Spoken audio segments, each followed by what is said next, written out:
What's good, everyone? Giant Opinion. Some breaking MLB news, more of it, and it's a three-team trade, so listen up.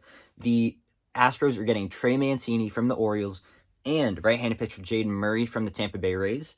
The Baltimore Orioles are getting Seth Johnson, the Tampa Bay Rays' 6th-ranked prospect, and the 12th-ranked prospect from the Houston Astros, Chayce McDermott, who is a right-handed pitcher, and the Tampa Bay Rays are getting Jose Siri. So the Rays, the Orioles, and the Astros are the three teams involved. The Rays are getting Siri, the Astros are getting Mancini and Murray, and then the Orioles are getting Seth Johnson and Chayce McDermott. So let's start with the Astros, because Trey Mancini's the big name in here. So the Astros right now, their corner outfielders are looking a little bit suspect. They have Chas McCormick out there batting .233, and at first base, Yuli Gurriel has an OPS of below 700. So the Astros can put Mancini at either first or the corner outfield, and they have a need at both. I'm surprised I didn't even think about this, but this trade makes a lot of sense for them because he's a free agent after this season. He has around a .260 batting average, a good OPS still, can take walks, has the power. I think he'll really thrive at Minute Maid Park, where the left field is a little bit shorter and easier. So for a guy like Mancini who has that pop, I think he'll really help the Astros in their lineup until maybe Brantley comes back. And that's when their lineup will really be at its full strength and capacity. And Jayden Murray, I'm going to be honest, I don't know much about him. He's unranked, though, so I don't know. The Astros must see something in him. But for the Tampa Bay Rays, they're getting Jose Siri. This is very interesting because the Rays are giving up Seth Johnson, who Jeff Passan said is the big prospect in this entire package. He's very highly regarded because of the stuff he has and his frame, the pitches he can throw. He's a starting pitcher, but he's undergoing Tommy John surgery, so he's not playing anymore this season. He'll be back next year, though. So for the Rays to give up that guy who's highly touted and looked at by other clubs, it says something. So Jose Siri, he's 27, so I'm a little bit like, he's a little bit on the older side, but from what I'm hearing, he has the power, he has the speed, he has the glove, he's a 5-tool player. It's all about putting it together because he's just wildly inconsistent, and he doesn't really have a spot on the Astros, so they're willing to part ways with him.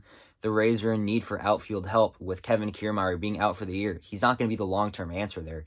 At least Jose Siri has a ton of more potential to be a everyday impact player than, say, Kevin Kiermaier. So I think he'll pair solid with David Peralta. Will it be this season when he really decides to break out? I don't know, but Jose Siri has team control for a good amount of years, so that's definitely a positive side from the Tampa Bay Rays. Is they're getting a player that they're going to have on their team for a while, assuming they don't trade him again.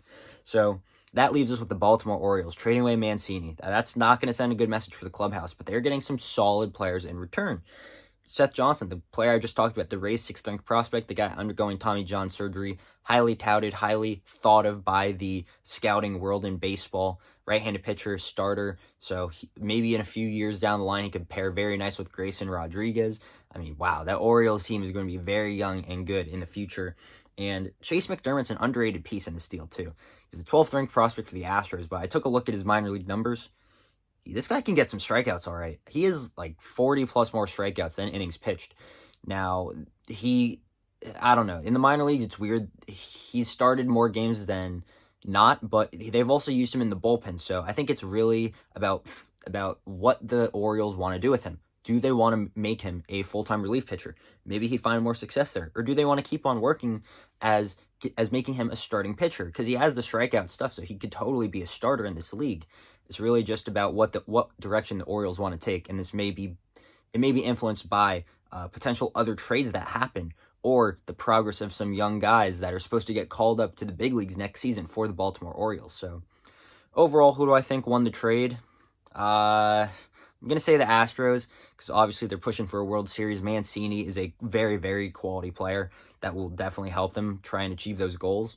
But the Astros, the Rays are really the wild card here. I think they'll either be viewed as the biggest losers in this deal, or we'll all be like, oh my god, wow, that was a very good trade. Let's say if Jose Siri turns into be a 300-plus batting average type of guy next season, but that's to be determined. And I like the return the Orioles got in return. It's really not terrible at all. It's pitching prospects, so clearly they were looking to supplement their pitching core in the minor leagues. So we'll see what happens there. And yeah, let me know what you think. Any and all thoughts would be very appreciated, and I will see you on the next one.